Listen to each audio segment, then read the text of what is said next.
আসসালামু আলাইকুম প্রিয় শিক্ষার্থীরা, আজকে আমি আপনাদের সামনে আলোচনা করব এইচএসসি ফাইন্যান্স ফার্স্ট পেপার এই সাবজেক্টটা নিয়ে।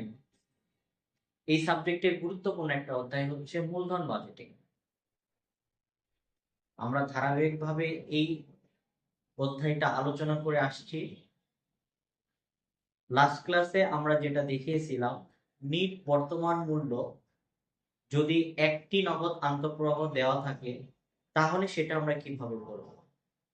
আজকে আমি আপনাদের সামনে আলোচনা করব নিট বর্তমান মূল্য বের করার সময় নগদ আন্তঃপ্রবাহ যদি একাধিক দেওয়া থাকে তাহলে সেটা আমরা কিভাবে সমাধান করব।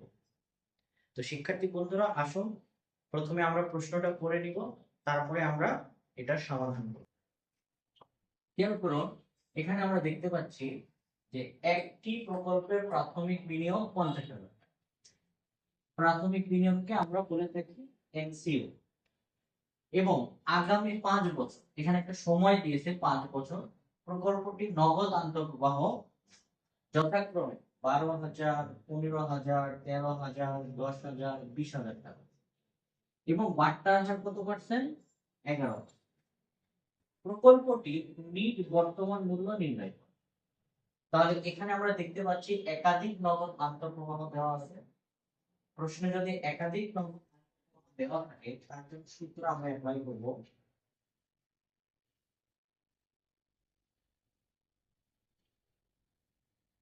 নিট বর্তমান মূল্যকে সংক্ষেপে এনপিভি বলা হয়। এনপিভি দ্বারা কি বোঝানো হয়? Net present value. আমাদের গত ভিডিওতে এই বিষয়ে বিস্তারিত আলোচনা। যদি আমাদের একাধিকবার নগদ আন্তঃপ্রবাহ দেওয়া থাকে, সূত্র হবে সামেশন সি এর ভাগ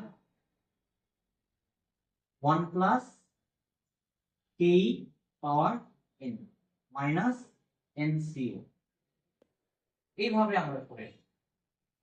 তো এখানে সিএফ দ্বারা বোঝানো হচ্ছে কিউমুলেটিভ ফ্রিকোয়েন্সি, কে দ্বারা বোঝানো হচ্ছে এই যে বাট্টার হার, আর এনসিও মানে এই যে প্রাথমিক বিনিয়োগ 50। তো এইভাবে আমরা কিন্তু করব। তো এই সামেশন অর্থ হলো এই যে একাধিক মানগুলো দেওয়া আছে, এই মানটা পর্যায়ক্রমে সেগুলো যোগ করে করে লিখতে হবে, এর নাম হচ্ছে সামেশন। তো আমরা কি করব, এই যে মানগুলো দেওয়া আছে, সিএফ এর মানগুলো দেওয়া আছে, এগুলো পাশে আমরা হিয়ার করে দেখাতে পারি। যারা বাংলা লিখবেন তারা লিখবেন এখানে, বাংলা ইংলিশ যে কোনোটাই আপনি লিখতে পারবেন, কোনো অসুবিধা। সিএফ প্রথম বছরের মান আমাদের দেওয়া আছে 12,000 টাকা,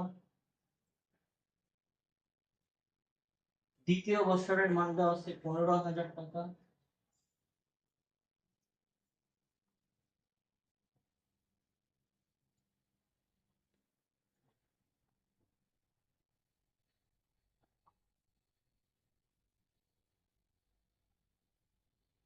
পঞ্চম বছরের মান দেওয়া আছে 20,000। আরো কিছু বিষয় আমরা এখানে দেখব। সময় দেওয়া আছে, হ্যাঁ, এন এন সমান সমান 5 বছর সময়, 5। আর কে সমান সমান বাট্টার হার 11%, এটাকে আমরা ভেঙে লিখবো 0.11। 100 দ্বারা ভাগ করে দশমিকে আমরা মানটা নিয়ে আসি। এই হেয়ারটা আপনি সূত্র লেখার পরেও পাশে লিখতে পারেন, অথবা শুরুতে দেওয়া আছে লিখে এই মানগুলো লিখে তারপরে আমরা জানি লিখে সূত্রটা লিখতে পারেন। দুই ভাবেই করা যায়, কোনো অসুবিধা নেই। তো এই সামেশনের অর্থ হচ্ছে এই যে সিএফ এর মানগুলো পর্যায়ক্রমে যোগ করে করে লিখতে হবে। সেটা কিভাবে? খেয়াল করুন, এই যে আমরা এখানে লিখবো প্রথম বছরের মানটা দেওয়া আছে, এইখান থেকে আমি শুরু করব। প্রথম বছরের মান দেওয়া আছে 12,000। Okay fine. তাহলে 1 যোগ 11, প্রথম বছরের জন্য লিখবো 1। এই যে সিএফ প্রথম বছর, এইভাবে 5 বছর ধারাবাহিকভাবে লিখবো যোগ করে। এরপরে দ্বিতীয় বছর দেওয়া আছে কত? 15,000। এরপরে ই লিখবো আমরা, তারপরে কত? 13,000।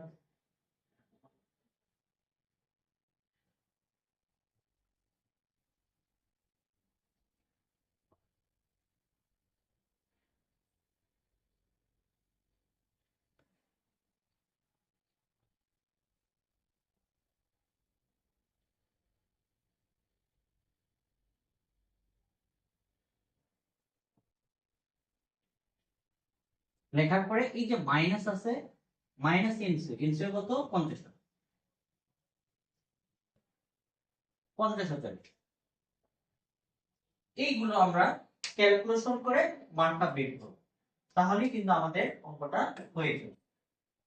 তাহলে এগুলো ধারাবাহিকভাবে সায়েন্টিফিক ক্যালকুলেটর আপনার একবারে উঠাতে পারেন, উঠিয়ে ক্যালকুলেশন।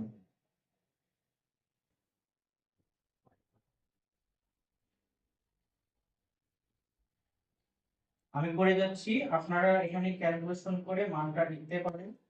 ধারাবাহিকভাবে আমরা বিষয়গুলো দিকে দিকে দেখাচ্ছি, আপনাদের বোঝার সুবিধা হবে।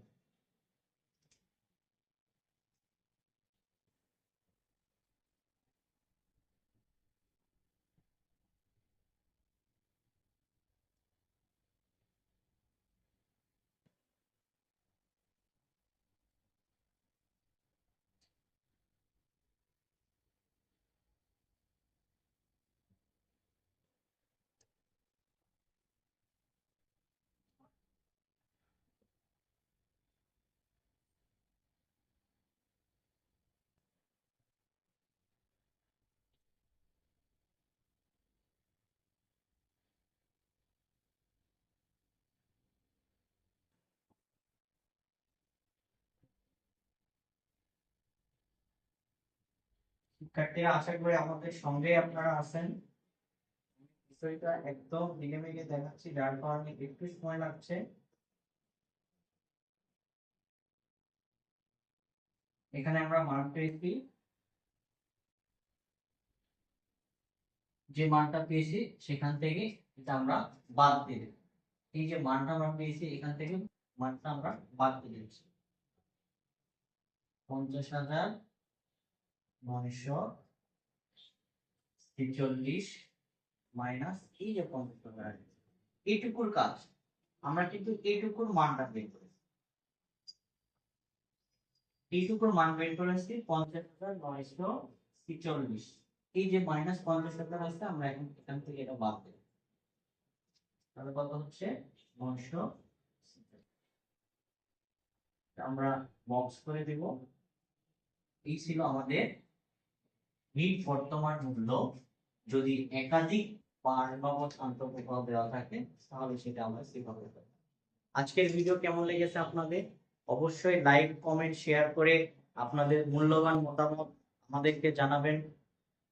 আমাদের পেজটিকে অবশ্যই ফলো দিয়ে রাখবেন পরবর্তী আপডেট ভিডিও দেখার জন্য, যাতে সবার আগে আপনি দেখতে পারেন।